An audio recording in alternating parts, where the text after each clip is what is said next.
Our next speaker is from Birmingham, but not the one in Alabama. Apparently there's a different one somewhere. He's the author of over 50 books. Can you believe that? I don't think I've even read 50 books. The last book I read was about some big red dog named Clifford. That's all I remember. He has researched Bigfoot in Texas, lake monsters in Scotland, and chupacabra in Puerto Rico. I once went to Puerto Rico to research pina coladas. I did that as well. Okay. He's also written books on Men in Black. Apparently they're real, not just a movie. Also UFOs. And I can't not watch a TV show that has monsters in the title. He's been on Monster Quest, Monsters and Mysteries, plus Discovery, History Channel, Animal Planet. Please give a big hand, Nick Redfern!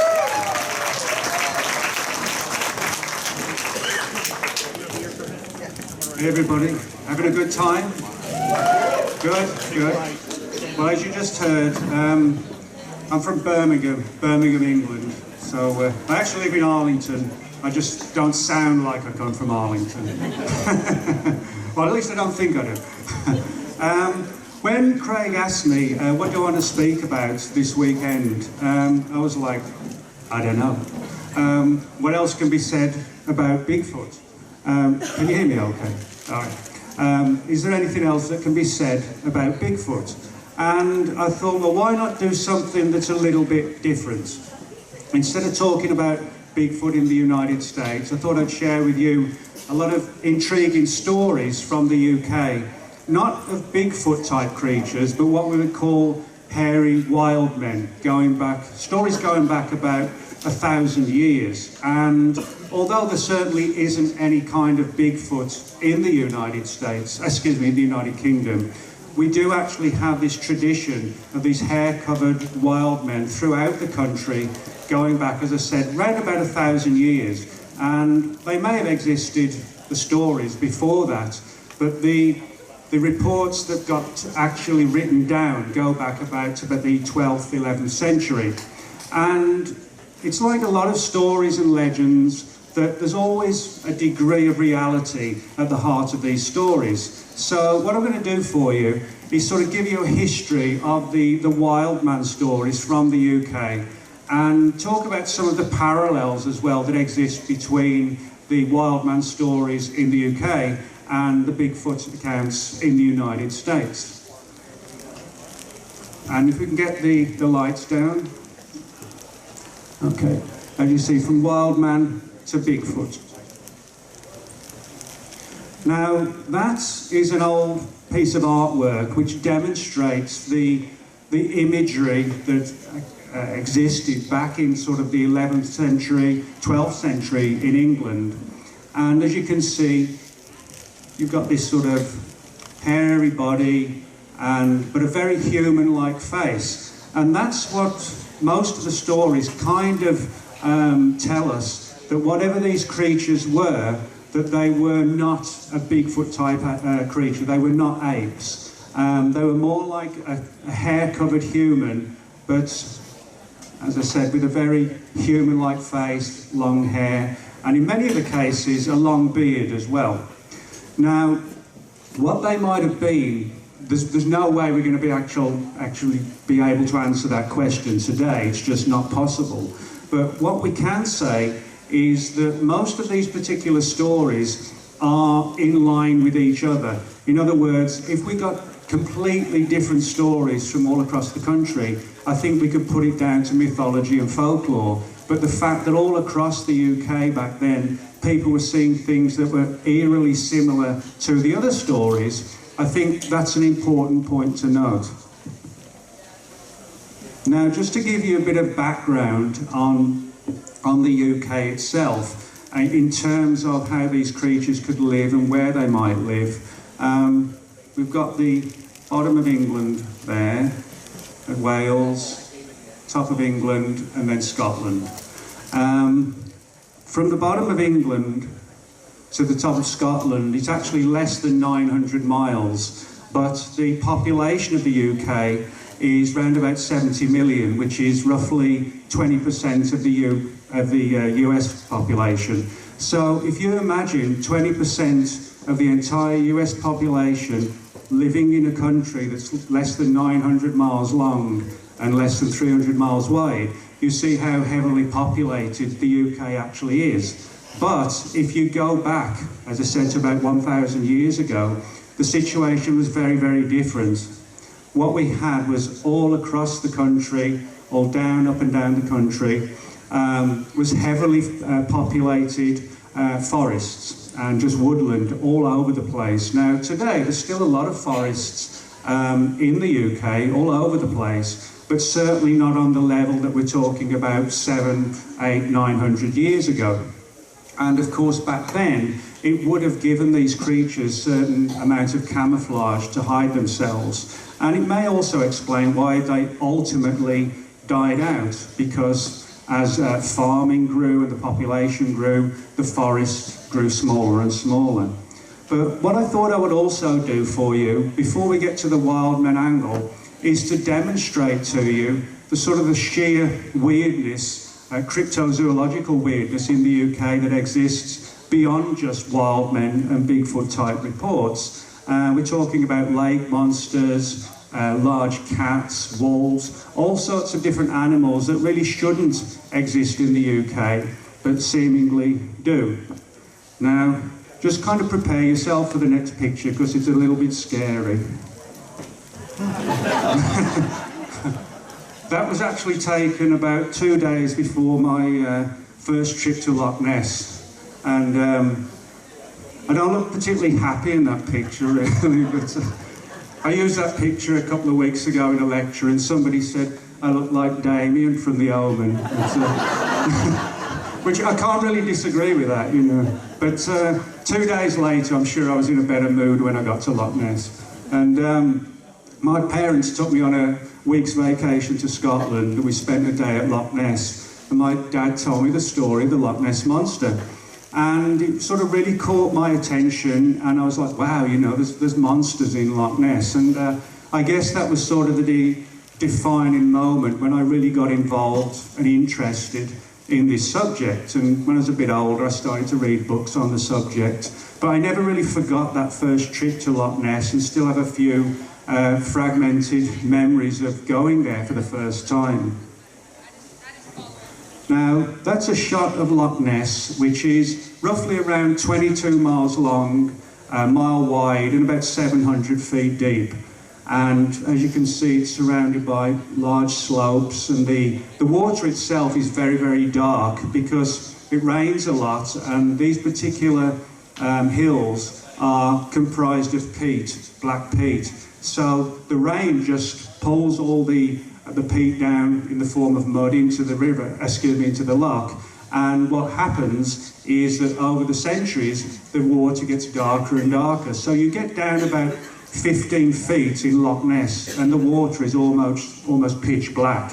And of course, there've been stories of strange creatures in Loch Ness for centuries. The first report actually was filed in 565 AD, so we're talking about 1,500 years ago. Now, the most popular theory for what the Loch Ness monsters might be are plesiosaurs. Now, the plesiosaur was a marine reptile that existed during the same time frame as the dinosaurs and became extinct at the same time as well. Now, the Scottish Tourist Board hope and pray that the Loch Ness monsters are plesiosaurs, because there's sort of nothing better than promoting the idea that there's a colony of dinosaurs or presumed extinct marine reptiles in the waters of Loch Ness. Personally, although I would love to believe that there were plesiosaurs in Loch Ness, and there could still be plesiosaurs in Loch Ness, but there are a couple of issues which kind of tend to make me think that they're not plesiosaurs. One being that plesiosaurs lived in the oceans, which is salt water, whereas Loch Ness is freshwater. Now, you do have a freshwater crocodile and a saltwater crocodile, but we don't know to what extent, obviously, that plesiosaurs could adapt to living in different types of water. It could have been a big issue. Now, the other angle is that plesiosaurs, like crocodiles, were marine reptiles, and they can only spend a certain amount of time underwater, up to about 2 hours at any given moment, as far as crocodiles are concerned. So if we use that parallel of being able to stay underwater for a couple of hours in terms of being a plesiosaur, that means every 2 hours they would be surfacing for air. Let's say they've got a colony of 10 or 15 at any given time. That means you'd have 10 or 15 creatures surfacing every hour or so. And we really only get a handful of good reports every year. But if you imagine 15 of these creatures having to surface every hour or so of every day, you'll be talking about thousands of surfacings every year. And we just simply don't have that many reports. So I think the plesiosaur theory is an interesting one, but it's got a lot of holes in it.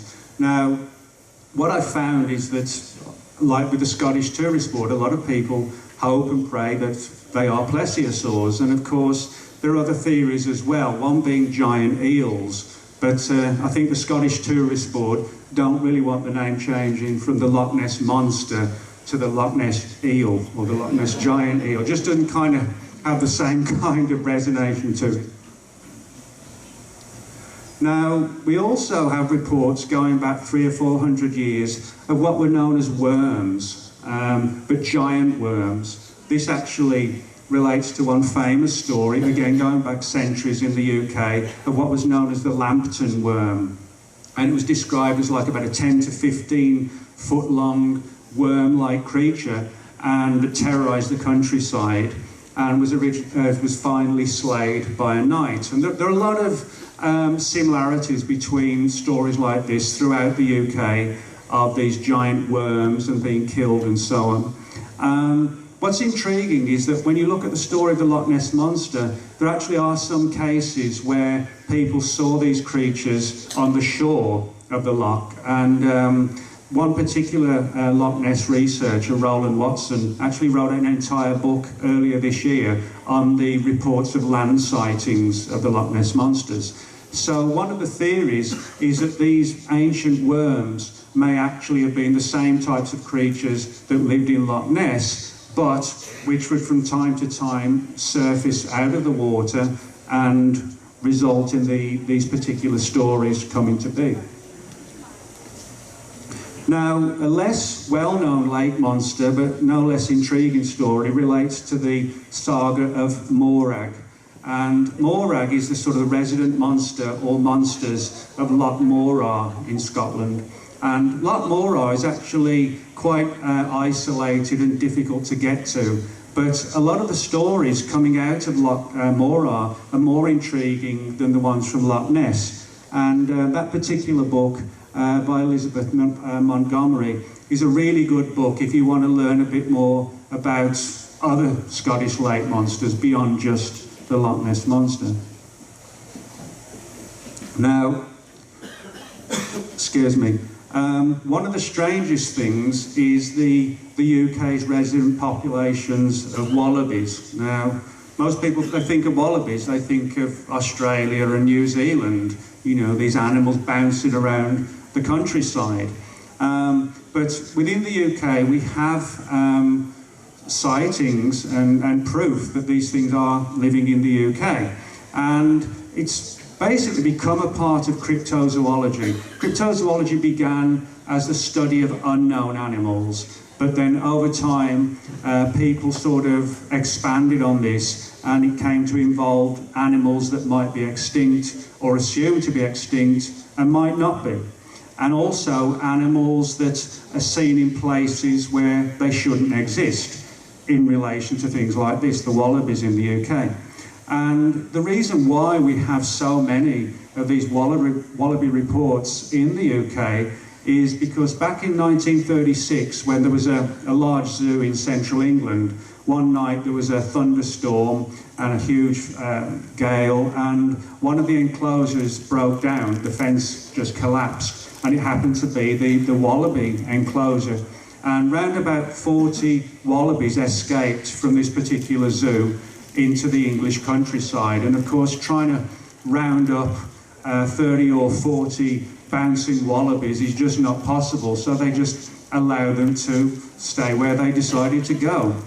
And every now and again you'll get reports from the UK of people saying something along the lines of they were driving home late at night and they saw this giant rabbit cross the road in front of them. That line has actually been used by a number of witnesses. They saw like a 4 foot to 5 foot tall rabbit, which of course they didn't. What they saw was a wallaby, which I guess actually in a strange little way is kind of similar to a rabbit. But we still get a lot of these reports today. And if you just type in Google UK wallaby sightings, you'll see a number of photographs that people have been lucky enough to take. And the populations today are down on the numbers that existed back in the 30s and 40s, but there are estimates there's probably about 200 or 300 still thriving and surviving in the UK. We also get reports of what are known as ABCs, or alien big cats. In other words, large cats that exist in the UK, but again, like wallabies, shouldn't exist in the UK. And there's a lot of debate as to how and why these creatures could exist in the UK. And it is a good question. We've got things like black leopards, just you name it. But other than lions and tigers, you know, we've got a lot of reports of all sorts of different kinds of exotic cats. You have theories of escapes from zoos and enclosures or circuses. Other people have suggested that they've been imported to the UK in the past and have lived among us for centuries and are still there today. And I don't think there's any doubt whatsoever that these ABCs do exist in the UK. They don't seem to do any harm. There's no real credible data to suggest that anyone's ever been attacked. There are some reports, but they're so vague that it's really, we can't do much with those stories at all. For the most part, they seem to keep themselves to themselves. And again, a lot of reports every year, photographs, and even the British government at times has got into this issue to try and determine if they should be rounded up or we should just leave them where they are. And I think most people prefer that they're left where they are because it simply makes the country a little bit more sort of magical and mysterious and intriguing. Now, we've also got the matter of the wolf. Unfortunately, the last wolf in England or in the UK was reportedly killed around about 350 years ago. But today we still get reports of occasional pockets of wolves being seen, particularly in the wilds of Scotland. So again, it's not impossible that some of them may have survived and the assumed final death of the wolf in the UK may actually not have been the last one after all. So I mention all that really to demonstrate to you the sort of sheer weirdness of a lot of the UK monster, weird creature cases and sightings that we have in the UK. And so that sort of brings us now to the issue of the wild men. And again, this is another piece of artwork, sort of a human-like figure, in this case carrying a club. And that's something we find in a lot of these wild men stories, which again takes them away from the angle of apes and so forth, is that very often they were seen carrying clubs, which again suggests sort of more of like a human type creature than anything else. And occasionally they were carrying something not unlike a shield, but formed out of like tree bark and things like that. So again, we have a primitive angle, but a creature that seems fairly highly evolved. And again, another example, again, you see the kind of like brandishing a weapon, covered in hair, but as you'll see, the face is very human, long hair, beard, but the actual eyes, nose and mouth, nothing like an ape at all. So again, we've seen throughout the centuries a consistent description of these creatures, whatever they might have been. Now, the first case that really stands out and which has a great deal of credibility attached to it occurred at this place, which is Orford Castle on the east coast of England. And going back almost 1,000 years, there's a story how a number of the people who worked at the castle were fishing in the sea, because Orford Castle actually overlooks the North Sea. And they were catching fish, and suddenly one of the people caught something in the net. They pulled the nets out, and it was this sort of hair-covered man, which was described as sort of having sort of a primitive face and long hair. And he was reportedly taken to the castle and thrown in the dungeons, which probably wasn't the nicest thing they could have done. Thrown him in the dungeons, and apparently he stayed there for about 3 or 4 years, living on nothing but raw meat, never spoke, and finally managed to escape and was not seen again. Now, what's intriguing about this particular story is that for several centuries afterwards, there were lingering stories and tales of other wild men seen only sort of 10 or 15, 20 miles from where the Orford Nest sighting occurred. So maybe we had sort of a pocket of these creatures in that particular area at that time. That's sort of a related type of creature that was known as the Green Man. And as you can see, he's sort of carrying sort of large piece of wood, perhaps as a weapon, long beard, and covered in green leaves. Now, a number of researchers have suggested that the line between the wild men and the green men is quite blurry, that they could have been actually the same thing, and rather than being, you know, just two completely different things. And it is interesting to note that a lot of the green man sightings did occur in the same places where the wild man sightings occurred as well.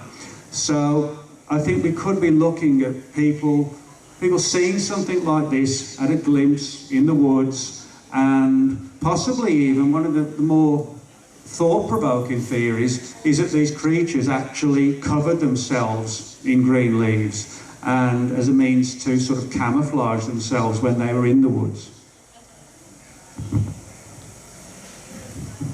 Now, if we move on, again in the same areas to where the Orford Nest case happened, we've got the story of what are called the Green Children of Woolpit. Now, Woolpit is a little village in England, actually only a very short drive from Orford Nest, where we had the wild man story. And in this particular tale, 2 young children, this is actually an artist's rendition of this particular story. We have this story of a young boy and a young girl sort of coming into the little village of Woolpit, quite literally out of nowhere, didn't speak English very well, and looked very hungry, starving, and they had this sort of strange hair all over their body, and their skin was kind of like a greenish colour. They didn't look healthy at all. And although they didn't speak English, they were able to sort of get their words across a little bit to a degree. And it turned out that they'd been living in the woods for a long, long time, possibly even more than a year. And they stumbled on this particular village, and the villagers actually sort of invited them in and allowed them to stay with them. And over time, as they started to eat food again and started to become healthy again, they lost this greenish tinge, and they also lost the hair on the excessive hair on the body. And now this story certainly falls into the category of sort of wild people living in the woods and having this sort of coating of hair. Now, in this case, I think there's sort of a logical scientific explanation for this. Now, there's a condition that can affect people who've got like anorexia or bulimia, and basically it's called chlorosis. And when people don't eat enough, in some cases they develop this condition called chlorosis, which affects the blood and also affects the skin colour, and it can take on this sort of light greenish colour. And there's also another condition called lanugo hair, Lanugo. And if you look up lanugo hair, you'll see pictures of very often like young girls who are bulimic or anorexic, and they start to develop excessive hair on their cheeks and on their arms particularly. So I think in this case, we are talking about sort of definitive wild children, but I think in this case we have a more down-to-earth explanation that we had, you know, an unfortunate situation of two young children living alone, trying to find food, essentially sort of starving in the woods, and then finally coming across this little village, and then from there they start to get better when they start to eat more. And so I think maybe in some cases, you know, we are looking at a genuine wild person case. More like a feral person, though, rather than something like a surviving pocket of a more primitive human. And just as an aside, I'm sure most people, if you heard of the old story of Hansel and Gretel, well, that's one of the pieces of artwork concerning Hansel and Gretel, and excuse me. And so it just sort of demonstrates how this story of the green children in England spread across Europe and was sort of changed, if you like, and over time, and became the famous story of Hansel and Gretel. Now, another angle to this is a legend coming out of an English village in the south of England called Clovelly.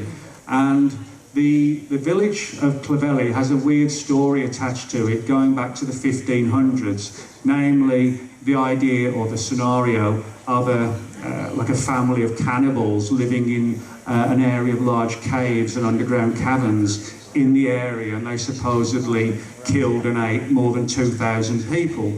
Now, the story's an interesting one, but I think it's very kind of over-exaggerated, because in the original story, these cannibals began to develop hair all over their body. Now, I'm sure I don't need to tell you that if you eat human flesh, you're not going to suddenly grow huge amounts of hair on your body, and I wouldn't recommend anybody tries it anyway. So whether or not that story may have had a bit of reality to it, you know, I think it's possible that there could have been some of these wild people living in that area, but the story got mutated and exaggerated as time went on, and it became a sort of a tall story of cannibals and so on. Now, as I mentioned, for the most part, what we have in the UK are stories of wild men. And for the most part, that's where it begins and ends, but not completely. And this relates to another story, one called The Man Monkey. And the story of the Man Monkey really is the one case more than any other that demonstrates that maybe, although there hasn't been sort of a Bigfoot in the UK, that there have been strange ape-like animals seen in the country. Now, this particular photograph shows what's called the Shropshire Union Canal in England, and it runs from much of the top of England through to the Midlands area of England, and it has a number of bridges running through it, and this is Bridge 39, where one particular strange incident occurred in January 1879. Now, as you can see, you've got the canal there, you've got the bridge there, and that bit there is the roadway as it is there today, and you know, cars and trucks go over it. But that bridge is the original one that still exists, which goes back to the 1800s. And as you can see, there's like a huge canopy of trees, and it's sort of a creepy area. You can't see too well on this picture, but that's again the canal, and you have this sort of canopy of trees that cover much of the canal itself. Now, the story in 1879, January 1879, the story is that a man who'd been helping one of his friends to move furniture throughout the day in a nearby little village, they got finished late in the evening, and he was pulling his horse and cart over this bridge, right over that bridge, And suddenly this strange creature bounded out of the woods. And it was described as, well, if you look at this, if you read the original story, it sounds like a chimpanzee. It sounds very much like a chimpanzee, not sort of like a large, bulky, Bigfoot type creature, but something that was very fast running, agile, and more sort of muscular and smaller. Now, again, I don't need to tell you that chimpanzees aren't resident to the United Kingdom. Again, what it was, we don't know. But according to the man, this creature that became known as the man monkey jumped onto the back of the cart that he was pulling, terrified the horses, and then bounced off to one particular the bridge down here, which is sort of a pathway that allows you to get to this part of it. And it was late at night, and so the creature vanished completely, was not seen again, at least not that day. And the man himself, being terrified, did what a lot of people do in the UK on a Friday night. He raced to the nearest pub, and he needed a couple of pints to steady his nerves. And the story very quickly developed in the area of the man monkey. Now, in the weeks and months ahead, there were more and more sightings of this creature, and they finally tailed off round about April or May 1879. Now, as I said, one of the theories that was put forward was that it was a chimpanzee. Now, if it was a chimpanzee, then the only answer could be that it had escaped from a zoo, from a circus, something along those lines. And what's particularly intriguing is that it's almost like something in the human psychological makeup that's all around the world. When strange creatures are reported seen, people say, oh, they escaped from a zoo, or they escaped from a circus, or, my aunts left, my uncles, next door neighbour once looked into one of these stories and was told, oh yeah, it came from a circus, it came from a zoo. But a lot of these tales really don't add up. It's more just sort of like folklore in the making. And these angles of circus escapees, as they become known in cryptozoology, you can find them all over the place. There are tales in relation to Bigfoot in the United States of somebody seeing a large ape-like animal and then someone else claiming to know that it escaped from this zoo or from that zoo. And, I find it intriguing that these same kind of rumours should surface in the UK, in the US and elsewhere. Now, of course, if all these sightings that are claimed to have come from circus escapees and things like that, we would be seeing animals escaping from zoos and enclosures and menageries every day of the week, which clearly is not happening. So I think the idea that all these creatures are coming from circuses and so on, it's just a piece of urban legend. But it doesn't, unfortunately, explain what the man monkey was. Now, that's a friend of mine, John Downs, and John runs the UK Centre for Fortean Zoology, and he's done a lot of research into these wild man stories in the UK. One of the strangest that John found dated back to the Second World War, and during the Second World War, the UK, because it's an island, was the only part of Europe that wasn't invaded by Hitler during the Second World War. He overrun France and Holland, etc., etc., but he couldn't reach the UK because of the English Channel. It was just too difficult for him to get Nazi troops into the UK and take over, which was a good thing.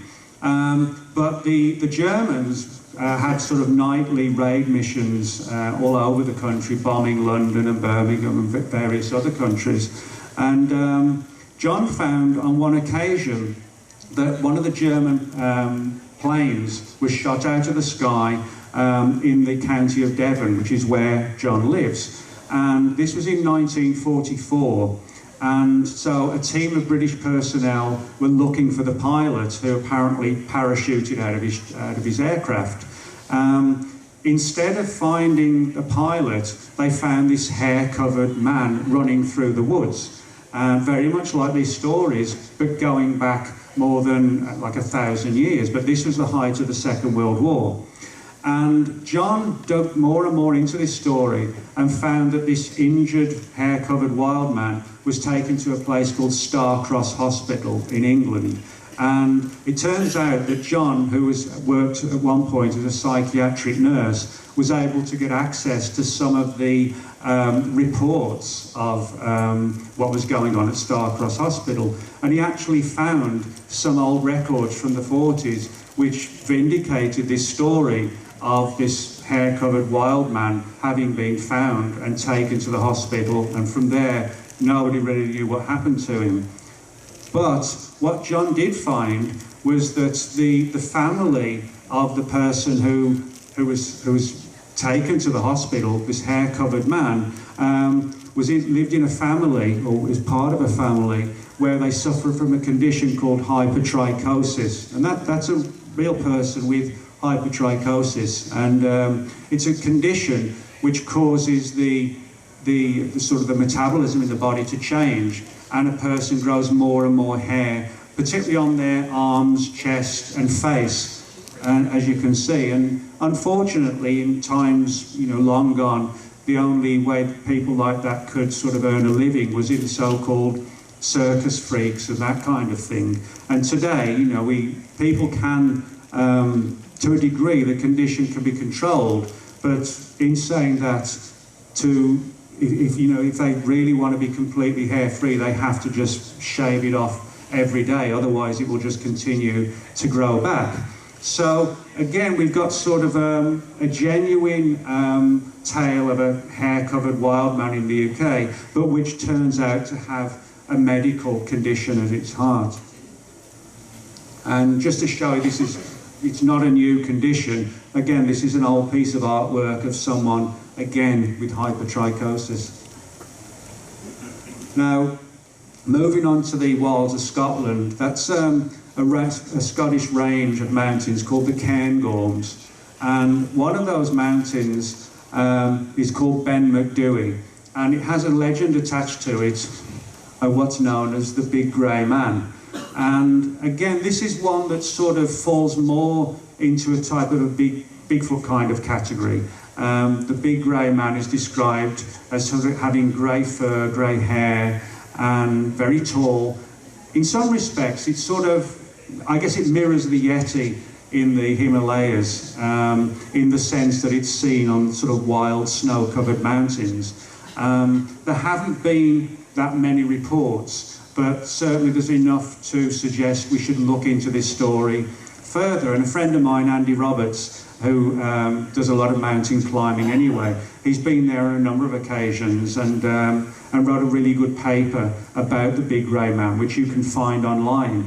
And again, it's sort of another example of how this phenomenon can develop and has become a part of the area's culture and folklore as well. That's a place, well, it's spelled Glamis Castle, but it's pronounced Glamis Castle, actually, and it belongs to the British royal family. And they have a tradition that goes back to the 1800s and the 1700s of a strange creature that was reportedly held in a secret room in the castle. And again, if you Google Glamis Castle and monster, you'll find the story, and it revolved around this sort of strange human-like figure covered in hair that was locked in this room and supposedly lived to around 120 years, which is, if true, that would be pretty amazing. The story is acknowledged even to this day by the owners of Glamis Castle, which, as I said, falls under the jurisdiction of the royal family.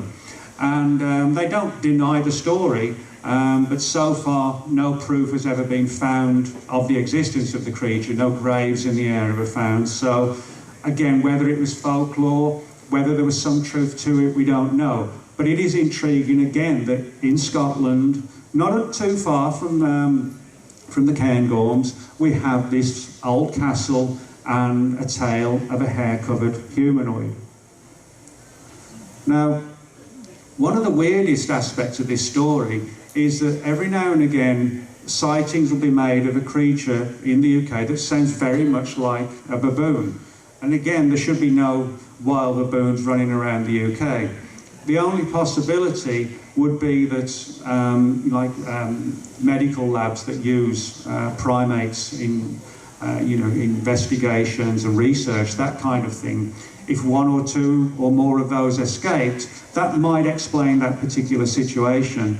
The latest case I have along those lines dates from 1999, when a pair of police officers on a late night duty saw something like a baboon bound across the road in front of them, and their headlights hit it, and they were absolutely sure that it was a baboon. And again, as I said, there's no way to really rationally explain what that might be. Now, that's a place called Bowlam Lake in the north of England, where, again, sort of a large chimpanzee/ape type animal was seen briefly in the early part of 2002.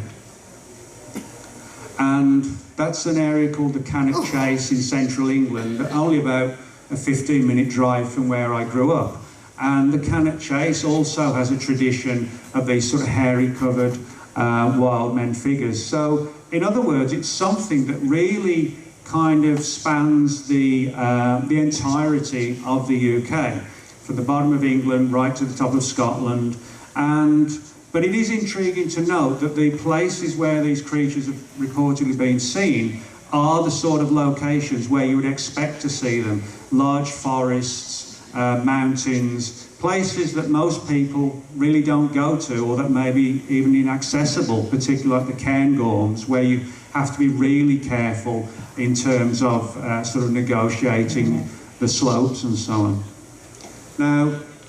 Now we come to the situation today. You know, what's the situation in the UK with wild men stories today? Well, for the most part, we don't get reports of them anymore. But this particular picture, which was taken round about a century ago, you'll see these guys sort of all looking a bit grim-faced, and they're wearing these antlers on their heads. And they were sort of paying homage to what were known as the deer men. And the deer men were almost like deities, like supernatural gods, who they would sort of pray, the villagers would pray to ensure a kind of bountiful amount of food for the next year.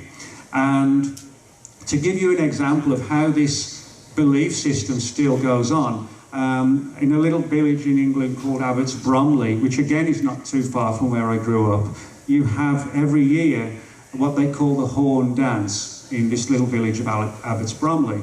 And the people go out into the village and put these horns on, and today it's more sort of a piece of entertainment, but the legends, if you like, are based on these tales of the deer men, these primitive humanoid figures that would lurk in the woods and that would supposedly be responsible for ensuring that we had enough food for the next year and the year after that. And this was sort of 400, 500, 600 years ago. But we still have this idea, if you like, that there could be something to it, and that's the reason why this particular horn dance still goes on, that in some of the more isolated little villages, this tradition of the wild man, of the deer man, still exists. And it also ties in with another character called the Wicker Man, which again was like this large humanoid figure that the local people, the villagers hundreds of years ago would sort of pray to try and ensure some kind of better amount of food, quantity of food for the next season. And some of you may have heard of the movie The Wicker Man. There was a remake a few years ago with Nicolas Cage, which is okay, but there's a really good, the original one was made in the 1970s, The Wicker Man. And again, it demonstrates how in some of these isolated areas, we have this situation where people still kind of follow these belief systems. They've never really gone away at all. And so I think, sort of in conclusion, what we can say is that there are several different things going on with the wild men and the Bigfoot angle in the UK.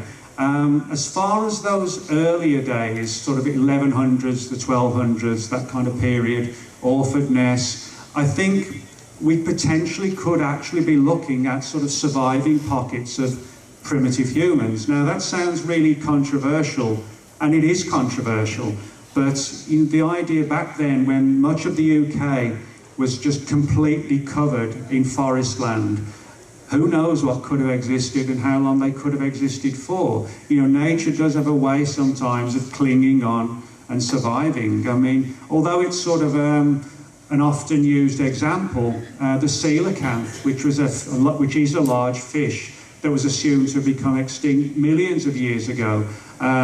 One of them was caught in the 1930s off the coast of South Africa, and since then a number of other coelacanth have been captured. So the idea that things that are supposed to be extinct but may not be extinct, it isn't too much of a stretch or of an extreme to suggest that might have been what was going on. I think things like the green children of Woolpit possibly could be explained as a medical condition as a result of living in the woods and basically starving. Things like the man monkey, they're sort of more difficult to explain unless you go down the path of circus escapees and things like that.